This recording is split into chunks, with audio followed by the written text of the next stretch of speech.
Pumalag ang isang kongresista na dinadawit ng Ombudsman Boying Remulla sa flood control scam. Live mula sa Batasang Pambansa, nangunguna sa balita si News 5 House Correspondent Marian Enriquez. Marian, sino itong kongresista na ito at ano ang kanya naging reaksyon?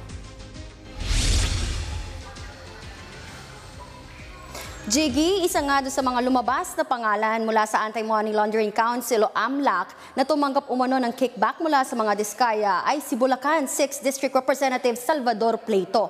Nangyari raw ito noong presidente pa siya ng kumpanya na SA Pleito Construction Corporation. Mariin naman itong itinanggi ni Pleito. Para raw sa transparency, handa raw siyang makipagtulungan sa AMLAC pati sa iba pang ahensya. Buo rin daw yung kanyang tiwala na sa huli mananaig pa rin ang katotohanan. Nauna na rin iginit ni Pleito na nag-divest na siya sa kanilang kumpanya bago pa siya naging congressman. At bukod nga po kay Pleito ay pinangalanan din ni Ombudsman Remulla itong magkapatid na kongresistang Yap. Si ACT-CIS Party List Representative Ed Vic Yap daw ay tumanggap din umano ng pera sa mga diskaya at si Benguet Representative Eric Yap naman ay itinuturing na raw na bilang person of interest sa maanumalya umanong flood control project sa La Union. Wala pa ring reaction ngayon itong dalawa tungkol dito. Jiggy.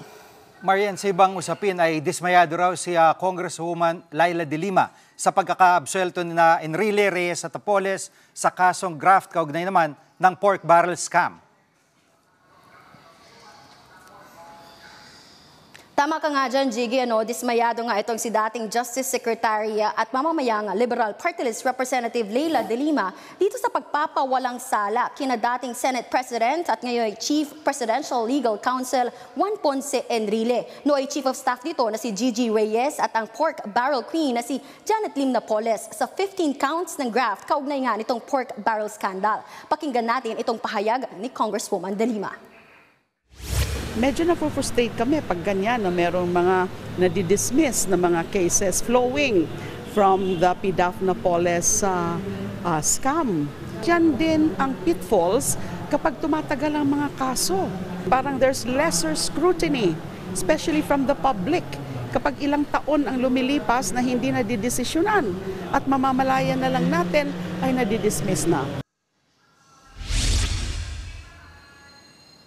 Jiggy, sinabi nga rin ni Congresswoman De Lima na kung ganito rin yung mangyayari sa kaso ng mga flood control projects, good luck na lang daw sa atin. Yan muna ang latest dito sa Kamara. Balik sa'yo, Jiggy. Yan ang ulit ni Marian Enriquez live mula sa Batasang Pambansa.